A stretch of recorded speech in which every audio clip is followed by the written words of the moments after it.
Hi, friends. Welcome to the Making Spaces podcast, a podcast about making space both literally and figuratively for other people and yourself. I am one of the hosts, Sarah Heath, and this is my incredible co-host, Josie Jimenez. That's me. That's you. That is you. We often talk about how we don't know how to start a podcast. So I feel like that went well. I just want to start by giving us credit for that. All right.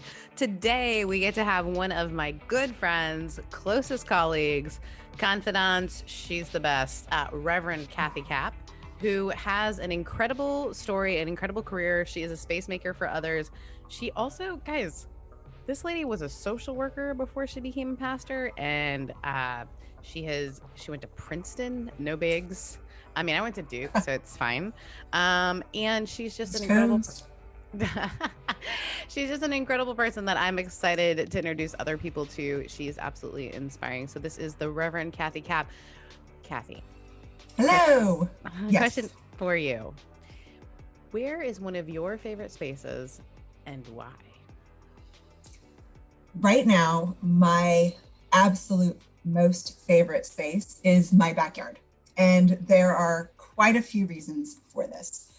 One is that I just bought my first house at 47 years old. Thank you very much.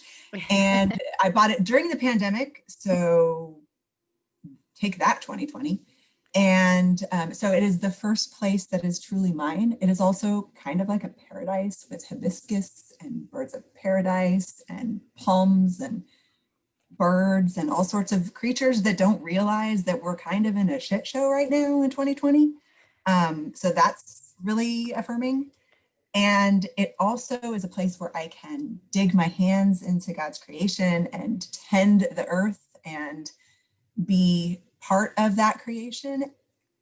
And probably most of all, it is a space where our fire pit is so ginormous in size that it automatically builds in social distancing. And so it has been a space where I can be in person with people in a safe environment with people I love, including yours truly, Sarah. It's true. And I've been there. It's good. It's a real good space. And it is a good space. So that is my favorite space for right now. I love that. So Cathie, how long have you been a pastor? I don't know why I almost said quote unquote pastor. You're 100% a pastor. Not sure why I was going to give that in. How long, as a woman, are we ever really pastor? No, I'm just kidding. Cathie, how long have you been a pastor? Let's see. I graduated from seminary in 2013. We are in 2020, so that makes it 7 years. There you go. 7 years. That's a year of the wholeness. And before that, you were a social worker. And what kind of work did you do? You know what's funny is I was a social worker for 14 years. So I think everything I do is in like multiples of 7. And I never realized that until this moment. So I had many roles, but I worked with at-risk youth in the foster and probation systems in LA County. And I absolutely loved that job. I worked all that time with one organization called St. Anne's. And you know, I have a lengthy relationship with that place. So it was my heart's joy to serve what people call the at-risk youth of Los Angeles County, but basically it's just the youth of Los Angeles County out of that organization.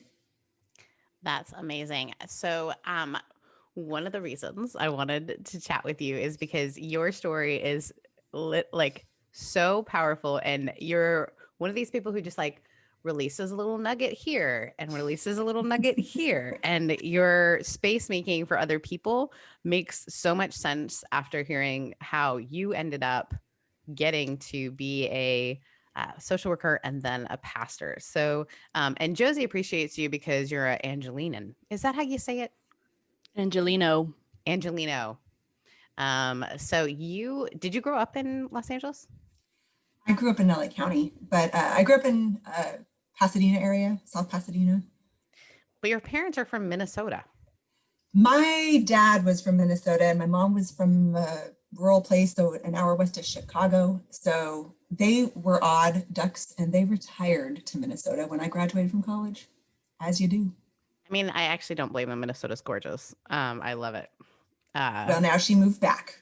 Right. So. Now she's living in Southern California. So you grew up, and how did you end up finding out about the organization St. Anne's? Well, let's see. So I was 16 when I got pregnant, and I actually got a job. My first job was at the Santa Anita racetrack. I worked in the gift shop, and nobody there knew I was pregnant. And I didn't have morning sickness so much. I mean, I was nauseous all the time, but my pregnancy ailment was that I fainted a lot. And I kept fainting at work. And so I quit that job so that they didn't know I was pregnant. And my mom said, you can do anything you want, but sit at home. And I already had taken the high school proficiency exam. And so she found a place called Booth Memorial, which, no offense to Booth, but I took a tour there and was like, nope, not going there. Sure, they do amazing things, but that was not for me. At 16. And at 16, she liked it because they offered emancipation for teenage pregnant women. And she thought would be a thing I wanted, I guess. But, or a thing that would be helpful for me, perhaps. And so I ended up finding about St. Anne's maternity home. And I went with a friend to an orientation or an open house there, and met some of the social workers and some of the counselors and learned about their programs. And I thought that was a much better opportunity. So on January 2nd of 1990, they wanted me to move in the day after Christmas. I was like, no. So I went in on January 2nd of 1990, and I lived with 95 other pregnant women, 21 and under, and took parenting classes and job training classes, a banking class, a computer class, all sorts of stuff, and spent 4 months there. And then you had your son, Anthony, who is... I did. He is a phenomenal human. He's a great bartender. Yes, he is. Giving a plug for Anthony. And he didn't come out a bartender, though. That's later in the story. But that's you found actually yourself... a funny story too. Right. You found yourself at 16 having to find your space because your mom said, you can't stay here. And so you had to, this is the thing I love. We were preaching about Mary last week because it is the Christmas season. And your story is, so it was about vulnerability and about the story of Mary. And you're like, yeah, I know what it was like to be a pregnant teenager. And she just keeps going. And my congregation who didn't know Cathie, we were like, what's the story? Here's this incredible woman. What does she mean? So your story is you had Anthony, and then you had a decision to make because you had a high school degree, essentially. Yeah. So while I was at St. Anne's, I had a counselor. He was great, and took some classes. And my mom, one of the things my mom said is, you can choose which pastor, but you must tell one of our pastors what's going on, and you must journey with them through this, which was great advice. So I I chose Noel Stevens, who was an associate pastor at Pasadena First, which is where I grew up. And he would come down to visit me in the visiting rooms of St. Anne's. And he was just learning to play the guitar. So it was adorable that he would, it was like being at camp, only he was just learning how to do it. And in those visits, I had this experience of God's call into ministry. And funny, we're just talking about Mary. And I thought, God's got the wrong number. What on earth can God do with a single teenage pregnant girl? I don't know, change the world, whatever. Whatever. So I decided in that moment, and I really appreciated the work that my counselor, Steve, did with me. So when I left St. Anne's, which you do when you have your child, unless you give your child up for adoption, then you can go back for a couple of weeks. But at the time, it was a maternity home. And I told him then that I was going to come back and take his job. So I had decided that social work was going to be my area, my avenue of ministry. I would go to school and get my degree in that and go back and work at St. Anne's, which is exactly what happened. 5.5 years later, I graduated with my bachelor's degree from Cal State LA in social work. And I graduated in June. My parents sent me on a month-long train trip on Amtrak. I got to choose wherever I was going. And so Anthony and I hung out on the train and went and visited a ton of people. I didn't know that part. Amazing. I actually did it when I got my associate's degree as well. So I have, the reason I've been to 49 states is because we took a ton of train trips, and our rule was you had to flush a toilet or make a purchase in a state in order to count it. So we did a lot of running to toilets. It was fun with a 3-year-old the first time and a 6-year-old the second time. I came back from that trip. My mother had, the deal was I went to school and showed her my report card. I went full time and got decent grades, and she would pay my rent. But I got back from that trip and got a 30-day notice, and she said, you have 30 days to get a job and find yourself a new apartment. And I did. And I got a job at St. Anne's where I worked for 14 years, well, over 13 years. So you went from being one of the pregnant moms to being their social worker. Yes, kind of. Yes. Wow. So in the year, so I lived there in 1990, and at the time they had broken ground to expand their services. And they realized at the time that there were 96 pregnant women, but that there was such a need that many of the women who were there, you could be there voluntarily, which I was there voluntarily, or you could be in the system and placed there by your social worker or your probation officer. They realized at the time then that there were so many moms who had no place to go. So they shifted in 90, they broke ground, and in 1992, they opened what became St. Anne's Group Home, wow. which then became, there were 24 pregnant women and then 36 teenagers with their children. And then they had 6 rooms that were available for moms with 2 kids. So the numbers were still 96, but it was a different breakdown. And so by the time I went back there to work, it was a very different,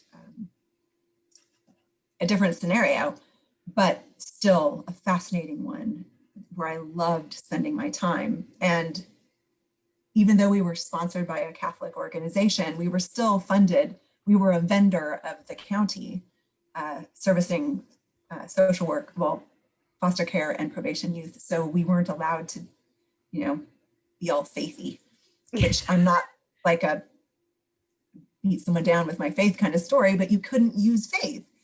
And I realized that for so many of the wonderful women I worked with, without a sense of hope in something that they had not yet seen, which is kind of what faith is, they couldn't even imagine themselves living a life that was different than they had experienced themselves.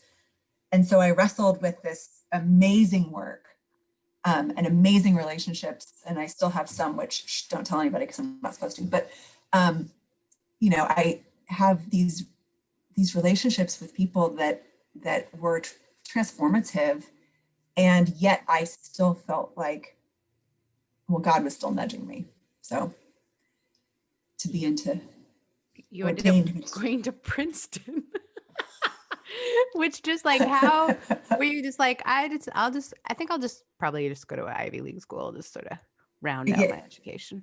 I didn't even know where Princeton was. So when my son was 17 and I was 34, I had what I like to call my halfway to midlife crisis, where I realized that I had never been a parent, or I had never been an adult that wasn't parenting a minor child. And my son was about to go into his senior year of high school. And I was like, what the world am I going to do with my life? And so I signed up for spiritual director, which I guess is the better pathway than many other alternatives that I could have used as a coping mechanism at the time. And in talking with her and sharing with her that I had experienced this call to ministry, but every excuse, I don't know enough about the Bible. I don't know enough about whatever. How many single moms do you see in ministry? And or women just in general. Right. And through wrestling with her, and I came to the conclusion that I was supposed to look at it, and she's the one that suggested it. I'm like, well, where is Princeton? I don't know. And I looked at a number of schools, including Duke, and what? Having been, sorry, I didn't make the list. It ultimately ended up being, for me, a matter of 4 things. One, I had done undergrad while working 30 hours a week at Wells Fargo Bank and raising a child on my own. So it wasn't an immersive experience at all. It was how many plates could I keep spinning in one air and still survive with a child who was still living. And he did. Woohoo. So I wanted an immersive experience. And so when I looked at schools, Fuller, Duke, Drew, and Princeton had, like, they require that you are full-time. There's no commuting, there's no anything like that. And they're so well endowed that it made it financially. So well endowed. That's the first time I've heard it in this, that's cool. Well endowed. Josie, do you know what that means? I'm just kidding. No, I have no idea. It made going to school so affordable because I got a 90% tuition scholarship, which meant that basically I was paying like $1,100 a year for tuition for full-time seminary. I mean, housing and room and board and all that stuff was above and beyond that. But they had that. It was an immersive experience. It was, though I had been to many, many states and other countries as well, I had never lived farther than 8 miles from the hospital in which I was born in Pasadena.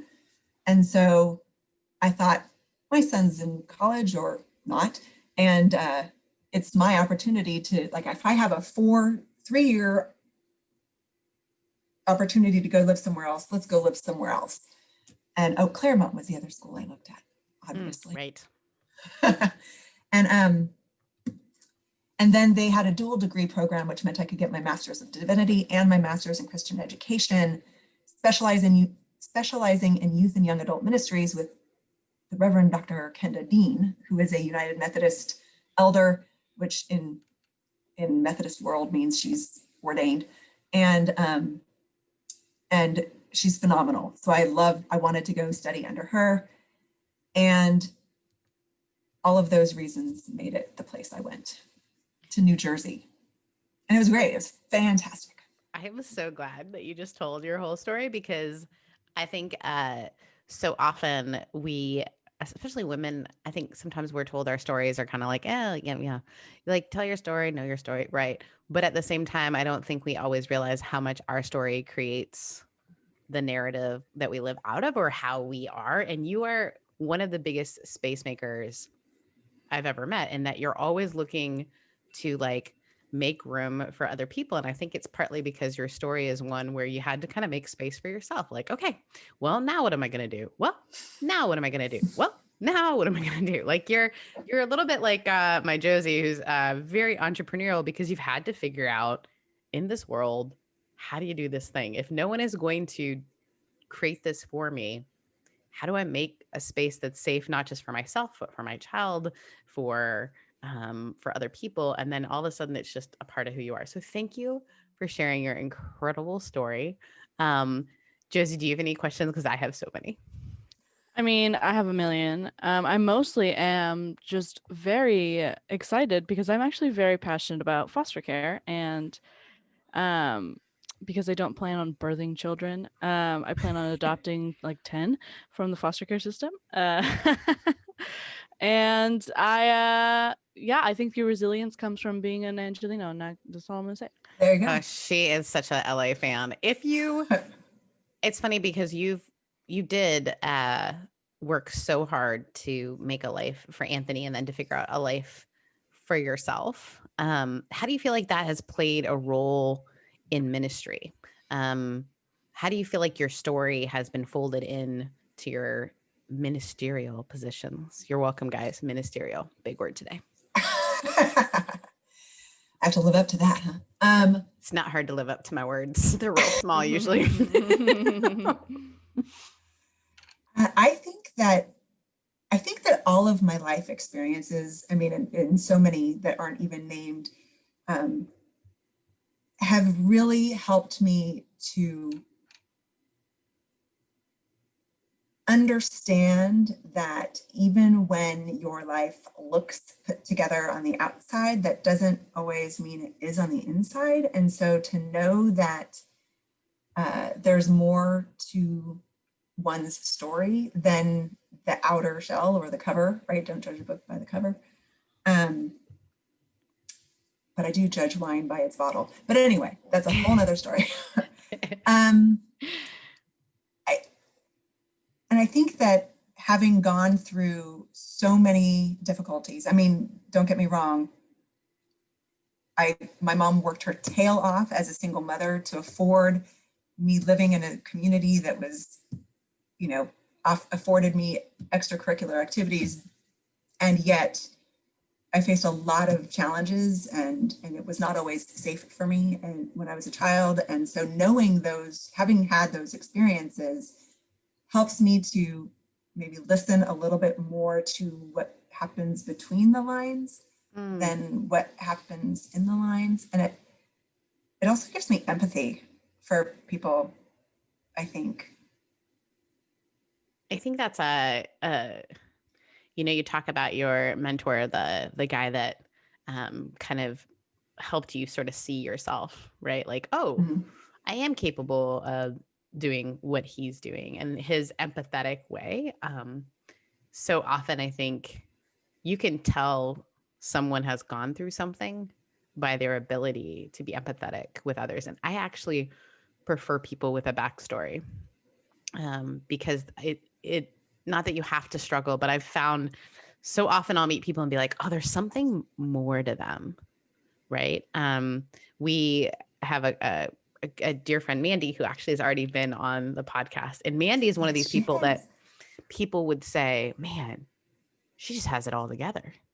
But her story is also one of deep struggle and just like holy wrestling with life. And I would rather, I don't know how you guys feel about this, but I would just rather be surrounded by people like that because their ability to be present to me and their ability for me to learn how to be present with others, I just feel like it's so key in that empathetic piece, you know? But I think that's a key to like your resilience, Cathie, as I mean, I also grew up in an unsafe environment. And a lot of times I think, wow, if I was slightly different, I could either have like just really fallen apart or I could have been a real big bitch. But by the grace of God, Josie's not a giant bitch. Just a little bit, just a little one. Because we talk about empathy and we talk about how people with like the hardest lives are the most empathetic, but that does not always have to happen that way. You're right. It's a choice. So I think it's a beautiful thing that you have turned your whole story, your whole life into not only one career, but two careers of helping people in very tangible and real ways, as opposed to, you know, posting graphics on Instagram to inspire people, you know. Not that that's bad. Not that we're against that. Yeah, there's we're actually nothing wrong with that either, right? You know, it's interesting because I think I could have gone into very clear directions, and there's actually a interesting story that I actually thought, should I share this here or not? Because I don't know that I've shared it in any sort of public realm at all. We're not trying to take advantage, but share it. I think so. You know, I said I had taken the California high school proficiency exam before I got pregnant. That wasn't a response to being pregnant and wanting to do something well. I had, I had trouble attending classes when I was in school, and same. And so I never missed a class because I'm a nerd. I spent some time at continuation high school. What? Nothing. This is like what I'm telling you. The woman is an onion. Keep going. So I made friends with someone I'll call Sheila, and I hope I can remember that name because that's not her real name. And hung out with her, and then had another friend and we would hang out with her, and she wasn't always responding to life in the most safe ways. And so she would use drugs and like cocaine and fancy literally drugs. Fancy drugs, yes, seriously. Yeah, she grew up. She lived in San Marino. Oh, so she's super bouge. I don't even know what that means, but I know when Josie does this with her face that this is like a bougie place. San Marino is like the wealthiest part of Los Angeles San Gabriel now. Valley. San Gabriel Valley for sure. Yeah. It means that while she was troubled, she had lots of expendable money to spend and not some great supervision. And so my other friend and I went to her house one night, and I had the day before been on the phone with my friend telling her that, oh my gosh, I think I'm pregnant. And her mom was listening on the phone and called my mom. And my mom found out that I might be pregnant and went and bought a pregnancy test. So I'm with my friends Bonnie and Sheila at Sheila's house. Mm-hmm. And Sheila is like, hey, do you want to do some? Now, she'd always asked if we wanted to do the drugs, do cocaine. Do the drugs. And we were like, no. That sounds like me talking about drugs. The drugs. What are the drugs? Because I don't know. And so, Bonnie said, yes, actually I do this time. And Sheila was like, hey, what about you? And I was like, I have to go home and take a pregnancy test, but if it's negative, I'll come back and I'll do them with you. And I went home and took the pregnancy test and was appalled that it was positive. I mean, not appalled. I was shocked because I really didn't. It's okay to be appalled.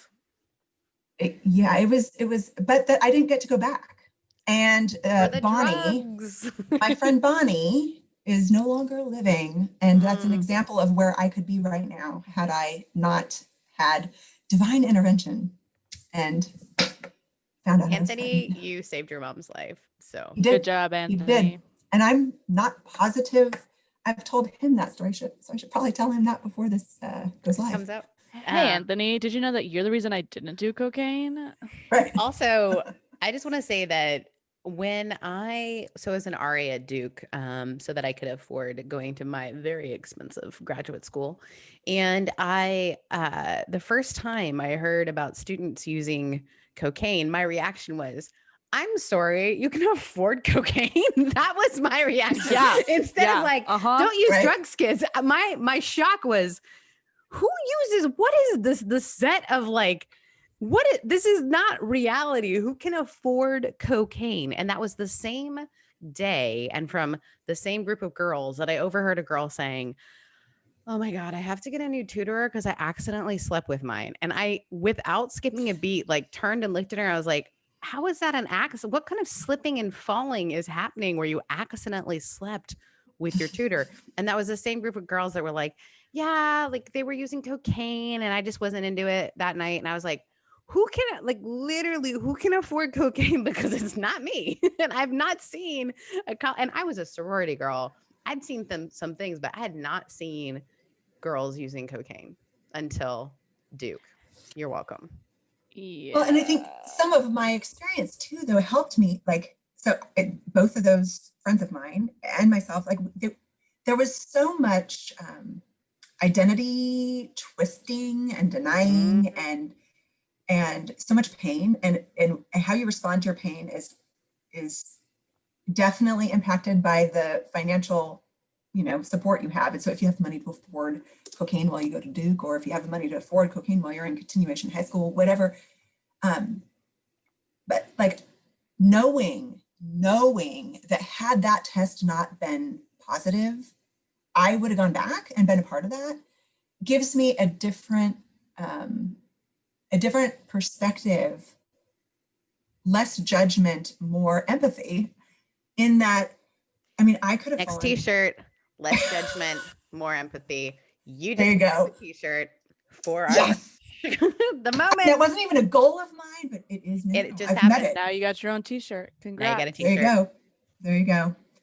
I mean, having almost slipped in there. I don't know how you make those mistakes, but having almost walked that line makes it, I'm much more aware that in that time when you're unsure and the world is telling you that you need to numb or forget or ignore or hide, or that your experiences, no matter what they are, don't have value, the response that we have as people is to deal with that.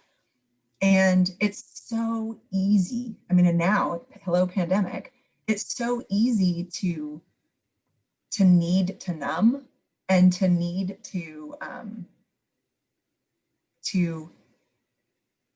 find unhealthy ways to cope because we are so in this like dog eat dog world where, you know, you're comparing yourself against someone else, you're comparing your story, you're comparing your t-shirts, I don't know, you're comparing whatever to one another, although ours is the best. That living up to that while carrying the burdens of knowing people who have suffered and died and whose children are, I mean, the opioid overdoses right now have skyrocketed. I mean, people need to know that they are loved and that they belong. Otherwise, they're going to go find belonging in some drugs or some in Sheila. That's right. So it's all a part of like how we engage the world is it matters. And how we engage those who we don't think we're like matters. Sorry. No, I mean, you're one of my dearest friends, and yet I'm always inspired by our conversations. You have such an incredible story, but it's not just that you have an incredible story, you have an incredible way that you've been in the world. Because like I said, you are a space maker without even knowing you're doing it. I mean, you literally brought me Thanksgiving dinner when I was isolated because I had COVID and nobody wanted to be around me. And it's not their fault, but they were enjoying their Thanksgiving. And that's the hard part about being single during the time of pandemic is when you get sick, you are all alone. And I think your story and the way you've chosen to live it out has meant that you are constantly aware of the person who feels like they are alone. And I'm grateful. And until I bought a house with my mother, I'm a single woman who's been alone since forever. True. So yes. It's true. So we have a final question. Unite. Okay. Are you ready? I am ready. If you can think of one tangible way for someone else to make space, either for themselves or others, what is one way that you would suggest that people make space? You know, I've listened to so many of your podcasts and I didn't prepare this answer for myself. That's okay. That is a fail on my part. I think that making space for yourself and others, or just one or the other, or either, a lot of that has to do with setting aside expectations, and whether that is oftentimes, at least for me, it's expectations that others have. And I'm not good at setting aside other people's expectations of me. But I think setting that aside and figuring out what it is, we all have something to share with the world that is beautiful. And if we set other people's expectations aside enough to figure out what that is, it will automatically make space, both for ourselves and for others. Okay, Miss, I didn't prepare for the test. Whatever. I know. That was amazing. That was a really great answer. Well, friends, thank you so much for joining us. Cathie, where can people find your sermons, or where can they find you? Do you have a social media presence? Is there anything you'd like to share? Work that you would like to share? What would you like to share? Well, I'm terrible with social media, though I'm better with Instagram. My sermons are available on, I pastor the University United Methodist Church in Irvine. So our website is uumcirvine.org, and our YouTube channel is, I'm pretty sure it's UUMC Irvine or University United Methodist Church Irvine. And you can find it through our website. It'll be in our show notes. There you go. And our Facebook live feed goes there as well. And I'm Cat, the number 4, Ant on Instagram. Well, it has been a joy to be with you, Cathie.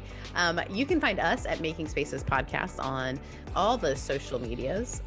You can email us actually at makingspacespodcast@gmail.com, or is it just Making Spaces? Making Spaces Podcast @gmail.com. You can also grab our merch. This is a new thing at Society 6, and it's society is spelt out, and then it's the number 6, and then it's / Making Spaces podcast. You can find all kinds of great stuff. You can find us on YouTube right now. You have to look up, the only way you could type it in would be to like look it up through Making Spaces podcast, and either my personal YouTube will come up, or if we can get 150 people to subscribe, we can actually change the name of our YouTube. So help us get there. The other way you can help us is to subscribe, or leave a comment, or leave us a voicemail. Anything else I'm missing, Josie? No, you can find Sarah at Rev Sarah Heath on Instagram. You can find me at Josie Takes the World. And we have a new website too, makingspacespodcast.com. That's new. Story. And our Patreon. Tell them about the Patreon. So we have a Patreon now where you can give us money, but we'll give you stuff in return. Like for $5 a month, you'll get quarterly 8x10 prints, originals. Not of us, of our little sayings. Keep going. Right. For $10, you get something else that's cool that I'm not remembering, but you also everybody gets access to cool Zoom meetings and whatever we decide to do. But if you give us $25 a month, if you're a big spender, you get a quarterly Space Makers merch box with mystery merch. Ooh. So excited. Our partners are great. That's going to be, I'm really excited about that. Tool stuff. There's all kinds of fun stuff coming out. Hey, we will catch you next week where we will be saving a space for you. Thanks Bye. so much, friends. Bye.